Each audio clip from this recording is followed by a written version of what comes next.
నమస్కారం వార్తలకు స్వాగతం. ముందుగా ముఖ్యాంశాలు. హైదరాబాద్ బుద్ధ భవన్ వద్ద హైడ్రా పోలీస్ స్టేషన్ ప్రారంభోత్సవంలో పాల్గొన్న ముఖ్యమంత్రి రేవంత్ రెడ్డి.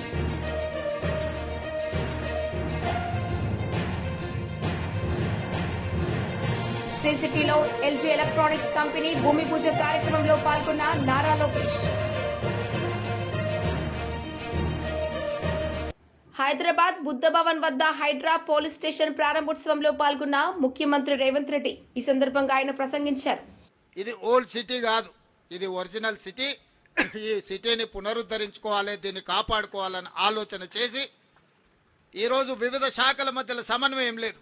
ఈరోజు ఇక్కడ చాలా మంది పోలీస్ అధికారులు, పోలీస్ డిపార్ట్మెంట్లో మనం యాంటీ కరప్షన్ బ్యూరోని తెచ్చుకున్నాం, విజిలెన్స్ అండ్ ఎన్ఫోర్స్మెంట్ని తెచ్చుకున్నాం, సిఐడిని తెచ్చుకున్నాం. ఈ విధంగా రకరకాలుగా ఆక్టోపస్ తీసుకొచ్చుకున్నాం, ఎస్ఐబి తీసుకొచ్చుకున్నాం. ఇవన్నీ కూడా ఒకేసారి 1956లో ఉమ్మడి రాష్ట్రంగా ఏర్పడ్డ రోజు మనం నిర్ణయాలు తీసుకోలేదు.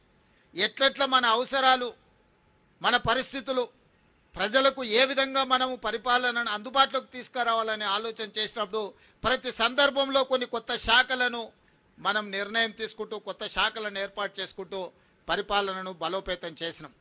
అందుకే ఈరోజు మున్సిపల్ శాఖ కావచ్చు, ఎలక్ట్రిసిటీ డిపార్ట్మెంట్ కావచ్చు, ఇరిగేషన్ డిపార్ట్మెంట్ కావచ్చు, పోలీస్ డిపార్ట్మెంట్ కావచ్చు, ఇట్లా చాలా శాఖల మధ్యలో సమన్వయ లోపం వల్ల సమస్య వచ్చినప్పుడు ఎవరి సమస్యను పరిష్కరించాలి, ఎవరి సమస్యను ముందుగాల వెళ్ళాలి అనే దాంట్లో కూడా కొంత ఇబ్బందులు ఏర్పడుతున్నాయి. వీటన్నిటిని నేను ముఖ్యమంత్రిగా పదవి చేపట్టిన తర్వాత మున్సిపల్ శాఖ నా దగ్గరనే ఉండడం, ఈ నగరం యొక్క అభివృద్ధి మీద ప్రత్యేకమైన దృష్టి పెట్టాలని ఆలోచన చేసినప్పుడు శాఖల మధ్య సమన్వయం ముఖ్యమంత్రిగా నేను చెప్పినా కూడా సరైన విధంగా మనం ఆశించిన మేరకు ఫలితాలు రాలేదు. అందుకే అధికారులతోని అదేవిధంగా అనుభవజ్ఞులతో నేను మాట్లాడినా దీనికి పరిష్కారం ఏంది అని.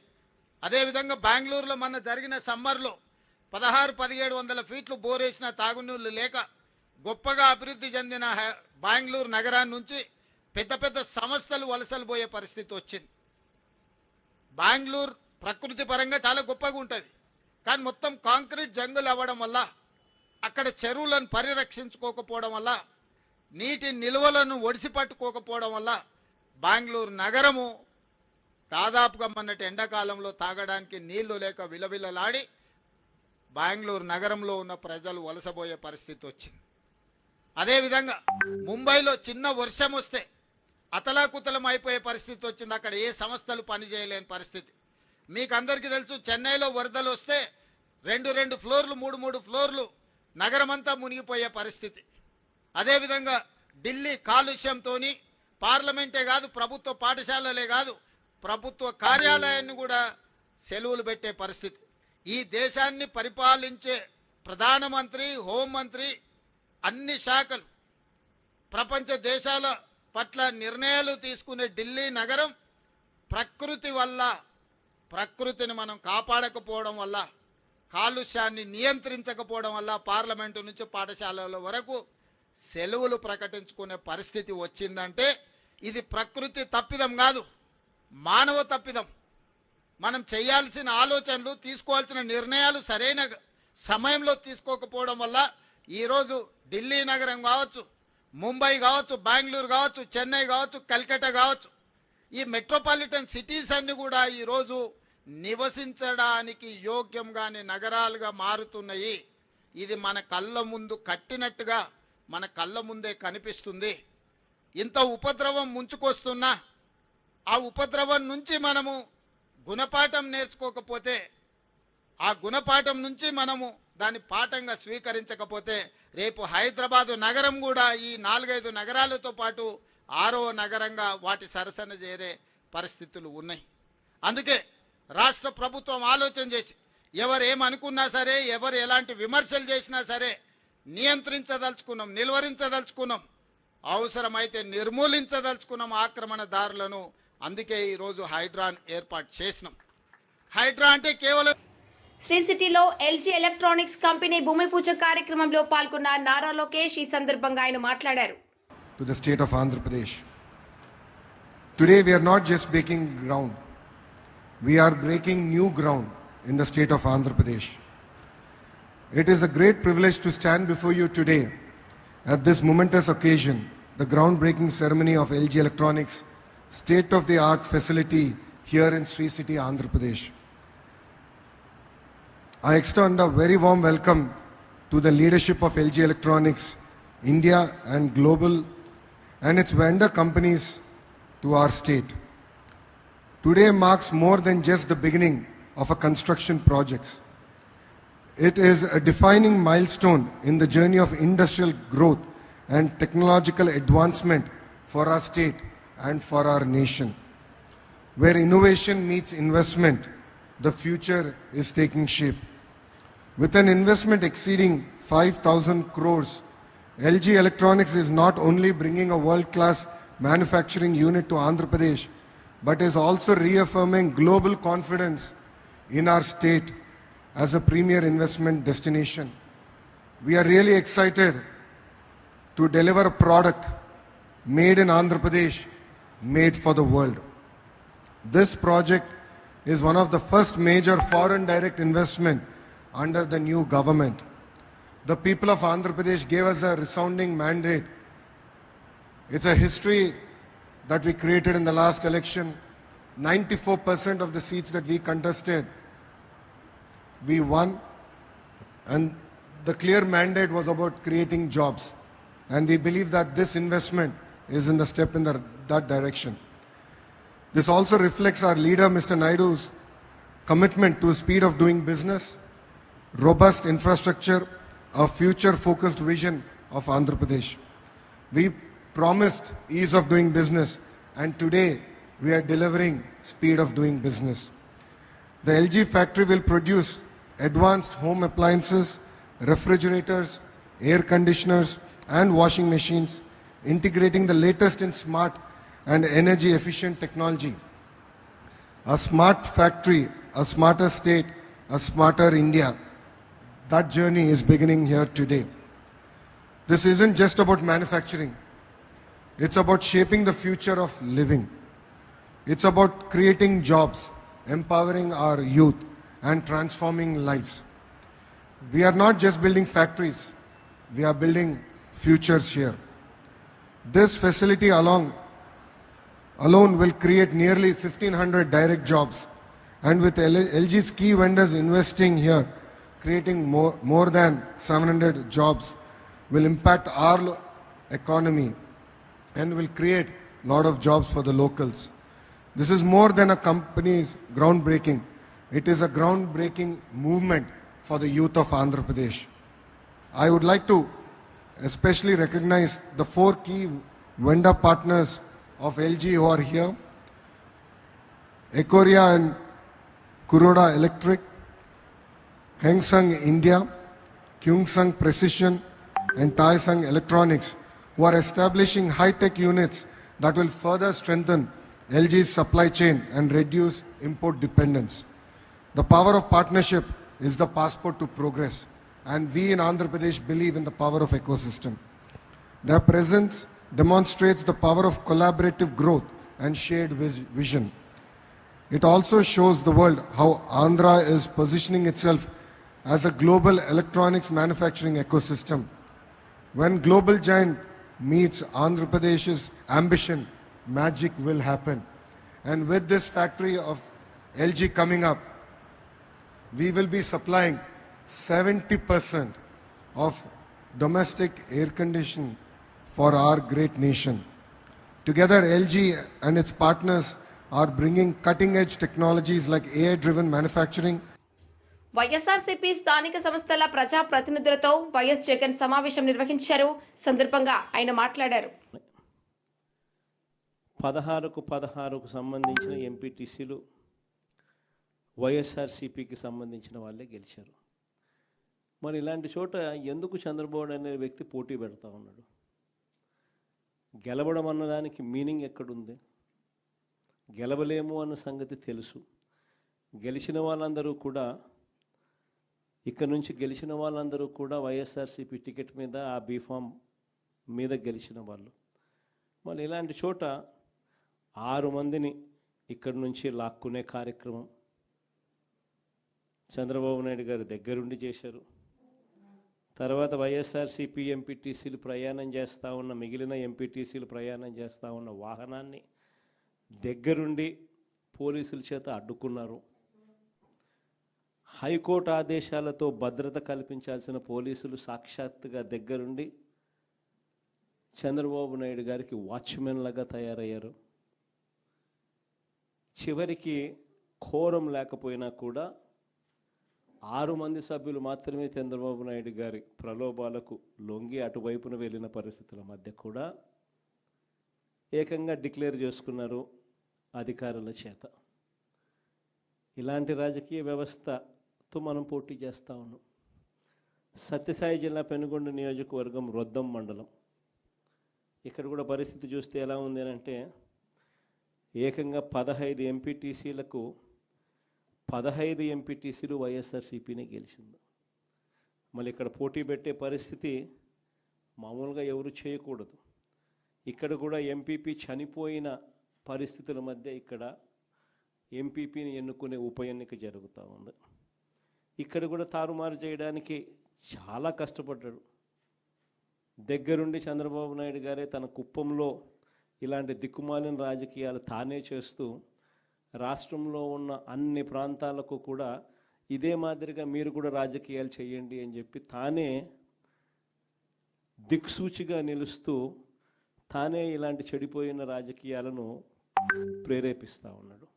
సత్యసాయి జిల్లా మడకశిర మున్సిపాలిటీ 20 మంది ఇక్కడి నుంచి కౌన్సిలర్లు, వైఎస్ఆర్సీపీకి సంబంధించి 15 మంది గెలిచారు.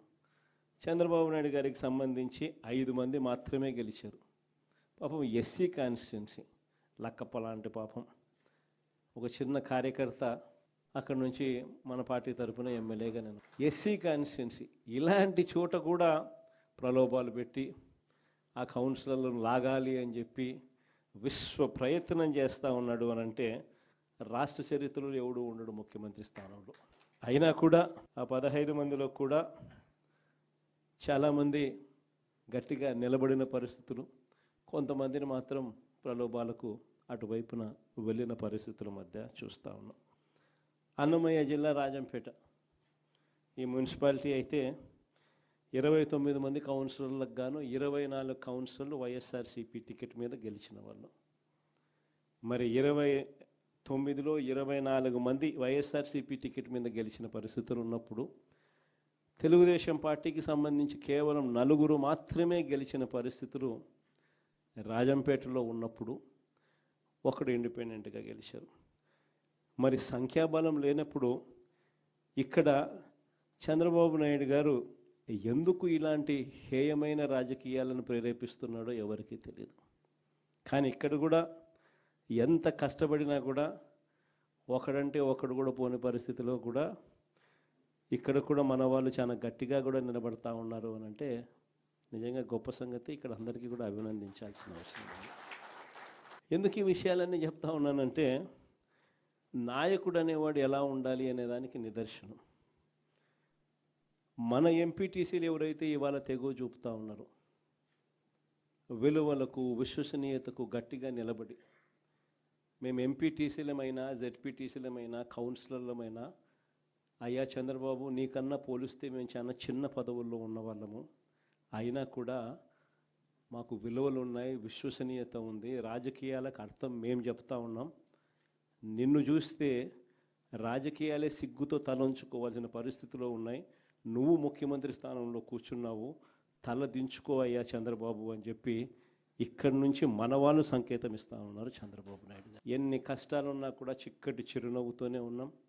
చిక్కటి చిరునవ్వుతోనే ప్రజలకు చెప్పిన ప్రకారం మేనిఫెస్టోలో ఏదైతే BRS leader Vinod Kumar media సమావేశం నిర్వహించారు. సందర్భంగా ఆయన మాట్లాడారు. మేము దాన్ని తీవ్రంగా ఖండించాం. ఇదే ఇక్కడే ప్రెస్ మీట్లో. తదనంతరం జరిగినటువంటి మరి కేంద్ర ప్రభుత్వం తీసుకున్నటువంటి నిర్ణయాలకన్నిటి కూడా ఈ ఉగ్రవాదానికి వ్యతిరేకంగా ఏ చర్యలు తీసుకున్నా కూడా మా మద్దతు ఉంటుందని చెప్పి కూడా మా పార్టీ తరఫున మేము తెలియజేశాం. ఇదివరకు కూడా జరిగినటువంటి సర్జికల్ స్ట్రైక్స్ జరిగినప్పుడు కూడా మా పార్టీ తరఫున మద్దతు ఇవ్వడం జరిగింది. ఈరోజు తెల్లవారుజామున 1 గంట నుండి దాదాపు తెల్లవారు వరకు జరిగినటువంటి టెర్రరిస్టుల క్యాంపులపై జరిగినటువంటి మరి సర్జికల్ స్ట్రైక్స్ వల్ల మరి ఈ దేశానికి ముఖ్యంగా జమ్మూ అండ్ కాశ్మీర్ ప్రాంతంలో మరి భారత సరిహద్దుల్లో పాకిస్తాన్ మరి ఆ ఉగ్రవాదుల్ని ప్రోత్సహిస్తూ భారతదేశంలో చొరబాటును ప్రోత్సహిస్తూ ఇక్కడ వివిధ రూపాల్లో జరిగినటువంటి దాడులన్నీ తెలుసు మనకి. ముంబైలో జరిగినటువంటి దాడులు కానివ్వండి, లేకపోతే వివిధ ప్రాంతాల్లో జరుగుతున్నటువంటి దాడుల్లో వాళ్ళ పాత్ర, ఐఎస్ పాత్ర ఉన్నటువంటి విషయం ఈ దేశంలో ప్రతి పౌరుడికి తెలుసు. కాబట్టి ఇలాంటి పరిస్థితుల్లో దేశం మొత్తం కూడా రాజకీయాలకు అతీతంగా ఏకమై మరి దీన్ని ఎదుర్కోవాల్సినటువంటి సమయం ఆసన్నమైంది. నిన్న అంటే నేటి తెల్లవారుజామున జరిగినటువంటి ఈ సర్జికల్ స్ట్రైక్స్ ఆపరేషన్ సింధూర్ పేరిట జరుగుతున్నటువంటి వాటిని కేవలము అక్కడ ఉన్నటువంటి టార్గెట్స్ టెర్రరిస్ట్ క్యాంపులపైన జరిగింది. కానీ దురదృష్టవశాత్తు మరి ఈరోజు ఉదయం మనకు వచ్చినటువంటి వార్తలు పాకిస్తాన్ ఆర్మీ మన సివిలియన్స్ పైన దాడి చేస్తే కూడా కొంతమంది మన భారత పౌరులు కూడా చనిపోయినట్టు కూడా మరి టీవీ ఛానల్స్లో చూస్తున్నాం. ఇప్పటికైనా పాకిస్తాన్ ప్రభుత్వము టెర్రరిస్ట్ క్యాంపుల్ని తొలగించాలి, లేకపోతే ఈ సర్జికల్ స్ట్రైక్స్ తప్పవు. ఎందుకంటే భారతదేశాన్ని కాపాడుకోవాలి, మన దేశాన్ని కాపాడుకోవాలి. ఒక గొప్ప దేశంగా అభివృద్ధి చెందుతున్నటువంటి పరిస్థితులు 75 సంవత్సరాల స్వతంత్ర భారతదేశంలో ఎవరు పరిపాలించినా కూడా ఈ దేశాన్ని ముందుకు తీసుకెళ్తున్నటువంటి ఈ తరుణంలో మనం తప్పనిసరిగా ఇలాంటి చర్యలు తీసుకోక తప్పదు. కాబట్టి వీటిని మేము సమర్థిస్తున్నాము. తర్వాత మన సైనికుల వారు చేసేటువంటి ధైర్యాన్ని కూడా మనందరం కూడా అప్రిషియేట్ చేయాలి. కొన్ని క్యాజువాలిటీస్ ఉన్నప్పుడు ఆ కుటుంబాలకు కూడా మన ప్రగాఢమైనటువంటి సానుభూతి కూడా తెలియజేస్తున్నాం. ఇదే కేంద్ర ప్రభుత్వము మరి ఈ చర్యలు ఒక స్థాయిలో జరిపి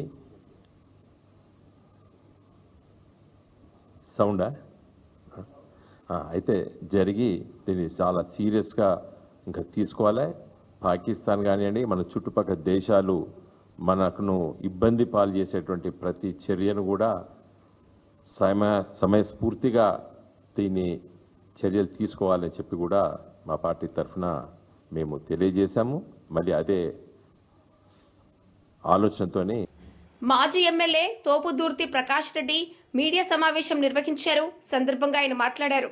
దృష్టికి మా జిల్లాలోని 14 మంది, ఉమ్మడి జిల్లాలోని 14 మంది శాసనసభ్యులు, అందులో ఉన్నటువంటి 3 మంత్రులు మీ దృష్టికి తీసుకొచ్చినారో లేదో, హిందూపురం పార్లమెంటు పరిధిలో హంద్రీనీవా కాలువ కాంక్రీట్ లైనింగ్ పనులను రైతులు వ్యతిరేకిస్తూ ఉన్నారు. రైతు సంఘాలు వ్యతిరేకిస్తూ ఉన్నాయి, అన్ని రాజకీయ పార్టీలు వ్యతిరేకిస్తూ ఉన్నాయి. మరి ఇందులో మా శాసనసభ్యురాలు పరిటాల సునీతమ్మ మేము వ్యతిరేకిస్తున్నాం ఈ నిర్ణయాన్ని అనేసి మీ నాయకులతో చెప్తా ఉంది. మరి కాంట్రాక్టర్లతో కమిషన్లు తీసుకొని పనులను ఆమె దగ్గరుండి చేయిస్తూ ఉంది. సంపూర్ణంగా ఆమె బంధువులున్న సిద్ధరాంపురం గ్రామంలో ఇప్పటికే కాంక్రీట్ లైనింగ్ పనులు పూర్తి చేయించింది. ఆమెకు సంబంధించినటువంటి బంధువులే దగ్గరుండి పనులు చేయిస్తున్నారు. అదేవిధంగా జిల్లాలోని ఇతర ప్రాంతాల్లో కూడా పల్లె రఘునాథ్ రెడ్డి గారు దగ్గరుండి భూమి పూజ చేసి పనులు ప్రారంభించినారు, లైనింగ్ పనులు. మరి కాంక్రీట్ లైనింగ్ పనులను వేగవంతం చేయాలా, వేగంగా కుప్పంకు నీళ్లు తీసుకొని పోవాలనేటువంటి మీ ఆలోచన మేము తప్పుపట్టడం లేదు. కుప్పంకు నీళ్లు తీసుకొని పోవాలనేటువంటి మీ ఆలోచన మేము తప్పుపట్టడం లేదు. కానీ మా శవాల మీద నీళ్లు తీసుకొని పోవాలా, మా రైతాంగపు ప్రయోజనాలను తుంగలో దొక్కి మీరు నీళ్లు తీసుకొని పోవాలా కుప్పంకి అనేదాన్ని మేము తప్పుపడతా ఉన్నాం. మీ ఆలోచన విధానాన్ని మార్చుకోండి. ఇది 40 టీఎంసీల హంద్రీనీవాగా మీరు కుదిస్తూ ఉన్నారు. మీ విధానాలు మార్చుకోమంటా ఉన్నా. గతంలో జగన్మోహన్ రెడ్డి గారు రాజశేఖర రెడ్డి గారు తీసుకొచ్చిన 40 టీఎంసీల హంద్రీనీవాని 83 టీఎంసీల హంద్రీనీవాగా మార్చినారు. రాయలసీమ 4 జిల్లాలలో హంద్రీనీవా ఆయకట్టు గ్రామాలలో 40 టీఎంసీలను పారించే విధంగా రాజశేఖర రెడ్డి గారు హంద్రీనీవాని తీసుకొచ్చి దాదాపు 70-80% పనులు పూర్తి చేస్తే ఈ రోజుకు కూడా మీరు అధికారంలోకి వచ్చిన ప్రతిసారి కూడా హంద్రీనీవా కాలువ కాంట్రాక్టుల ద్వారా కమిషన్లను పారించేటువంటి కార్యక్రమం చేస్తున్నారు. కానీ నీళ్లు పారించేదానికి రైతుల పొలాలను బిల్లుగా మార్చినటువంటి గత మీ ప్రభుత్వాలు 2004 పూర్వం మీ ప్రభుత్వాలు చేసినటువంటి విధానాల నుండి బయటికి రావడంలే మీరు. మరి పిల్ల కాలువల నిర్మాణం పూర్తి చేసి 6 లక్షల ఎకరాలకు సాగునీరు ఇచ్చిన తర్వాతనే లైనింగ్ చేసుకోవాలనేది కూడా హంద్రీనీవా ప్రాజెక్టు డిపిఆర్లో ప్రభుత్వం రూపొందించినటువంటి విషయం మీకు తెలియదా చంద్రబాబు నాయుడు గారు? మరి చిత్తూరు కడప జిల్లాలకు గండికోట నుంచి గాలేరు నగరి ద్వారా 20 టీఎంసీల ప్రాజెక్టును తీసుకొని వచ్చి దాదాపుగా 1500 నుంచి 2000 కోట్ల రూపాయలు ఖర్చు పెట్టినారు మా ముఖ్యమంత్రి, అప్పటి ముఖ్యమంత్రి జగన్మోహన్ రెడ్డి గారు, మా నాయకులు. మరి కర్నూలు అనంతపురం జిల్లాను దాటి నీళ్లు కడప చిత్తూరు జిల్లాకు పోయేది సాధ్యంగా కనపడటం లేదనేసి ఆ ప్రాంత రైతుల ప్రయోజనాల దృష్టిలో ఉంచుకొని గండికోట నుండి గాలేరు నగరి కాలువను వెడల్పు చేస్తూ నేరుగా చిత్తూరు జిల్లాలోని హంద్రీనీవా బ్రాంచ్ కాలువకు కలుపుతూ మరి 2000 కోట్ల రూపాయల పనులు పూర్తి చేసినారు. BJP leader NV Subhash media సమావేశం నిర్వహించారు. సందర్భంగా ఆయన మాట్లాడారు. ఫేక్ ఆధార్ కార్డులు తీసుకొని ఈ యొక్క సంస్థల ద్వారా రాష్ట్రంలో దేశంలో అలజడి సృష్టించేందుకు పథకం పంతుందని చెప్పి పదే పదే ఎన్ఐఏ కానీ ఇంటెలిజెన్స్ కానీ రా కానీ హోమ్ మినిస్ట్రీ కానీ ఎంత చెప్పినా కూడా తెలంగాణ రాష్ట్రంలో మరి చీమ కుట్టలేదని అన్నట్టు కనీసం నివేదిక పక్కన పెట్టినా కూడా నెంబర్స్ కూడా ఇవ్వకపోవడం చాలా విచారకమైన విషయం అని చెప్పి కూడా Bharatiya Janata party guide lines ఇచ్చినా కూడా మరి వీరి మీద ఎందుకు మరి వారికి అంత ప్రేమనో ఒకసారి ఆలోచించుకోవాల్సిన పరిస్థితి ఉంది. దేశంలో ఎక్కడైనా కూడా ఒక అలజడి కనుక అయితే హైదరాబాద్ అనే దాని మీద చాలా క్లియర్గా కనెక్షన్ ఉన్న సంగతి కూడా ఎన్ఐఏ కూడా చెప్పడం కూడా జరిగింది. మొన్న ఏదైతే 2011లో ఢిల్లీ హైకోర్టు బాంబ్ బ్లాస్టింగ్ జరిగినప్పుడు కూడా హైదరాబాద్లో లింకులు ఉన్నాయని సందర్భాలను కూడా చాలా క్లియర్గా చెప్పడం కూడా జరిగింది. అలాగే ఇండియన్ ముజాహిద్దీన్, సిమి వంటి ఉగ్ర సంస్థలు పాత బస్తీల్లో ఒక పర్మనెంట్ నెట్వర్క్, ఒక శాశ్వత నెట్వర్క్ పెట్టి ఈ అక్రమ వలసదారుల ద్వారా ట్రైనింగ్ క్యాంప్స్ పెట్టి రాష్ట్రాన్ని దేశాన్ని భద్రతకే ముప్పు దాచుతుందని చెప్పి కూడా మనందరం కూడా మొత్తం తెలిసిన విషయమే. ఇదే సందర్భంలో అటు కర్ణాటకలో కానివ్వండి, గుజరాత్లో కానివ్వండి, మధ్యప్రదేశ్లో కానివ్వండి జరిగిన అల్లరి ఏవైతే ఉందో అక్కడి నుంచి పోలీసులు వచ్చి తెలంగాణ రాష్ట్రంలో ముఖ్యంగా హైదరాబాద్, కరీంనగర్, నిర్మల్, బోధాన్ ఇటువంటి మన ప్రదేశాల్లో ఈ యొక్క ట్రైనింగ్ క్యాంప్స్ను కొల్లగొట్టడం, ఆ ఒక ట్రైనింగ్ క్యాంప్స్ నుంచి ఎంతోమంది ఉగ్రవాదులను అరెస్ట్ చేసి తీసుకువెళ్ళిన తర్వాత మన ఇక్కడ ఏంటంటే ప్రభుత్వం కళ్ళు చెందిన సందర్భాలు కూడా చూసినాం మనం. అంటే మనం ఏంటంటే ఫ్రెండ్లీ పోలీస్ అంటాం, తెలంగాణ పోలీస్ అంటే మొత్తం దేశంలో నెంబర్ 1 పోలీస్ అంటాం. కానీ ఈ యొక్క సంస్థలను అరికట్టేందుకు అక్కడ ఉగ్రవాదులు ఉన్న అంటే మొత్తం సందర్భంలో వారిని అరెస్ట్ చేయడానికి మరి ఎందుకు వెనుక ముందు అవుతుందని చెప్పి చాలా క్లియర్గా ఇది ఒకసారి ఆలోచించుకోవాల్సిన విషయమే.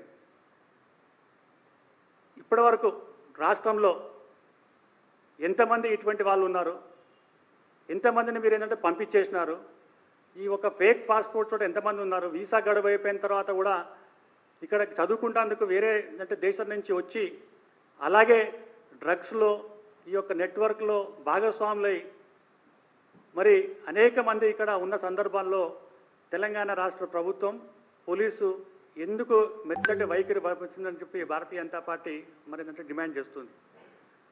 ఇప్పటికే గుజరాత్లో మొన్న జరిగిన తర్వాత ఈ యొక్క సందర్భం జరిగిన తర్వాత పహల్గాన్ జరిగిన సందర్భం అయిన తర్వాత గుజరాత్లో లెక్క తీస్తే 1000 మంది బయటపడ్డారు. 2 రోజుల్లో పోలీస్ అక్కడ చాలా క్లియర్గా ఈ యొక్క వలసదారుల ఎక్కడైతే ఉన్నారో నిఘా సంస్థల ద్వారా వాళ్ళ హెల్ప్ తీసుకొని పోతే 1000 మంది బయటకు వచ్చినారంటే. వార్తలు ముగించే ముందు ముఖ్యాంశాలు మరోసారి. హైదరాబాద్ బుద్ధ భవన్ వద్ద హైడ్రా పోలీస్ స్టేషన్ ప్రారంభోత్సవంలో పాల్గొన్న ముఖ్యమంత్రి రేవంత్ రెడ్డి.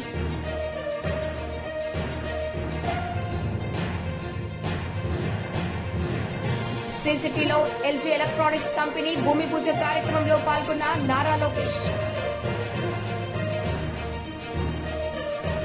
ఈ వార్తలు ఇంతటితో సమాప్తం. తిరిగి ప్రసారమయ్యే వార్తల్లో మళ్ళీ కలుద్దాం. అంతవరకు సెలవు. నమస్తే.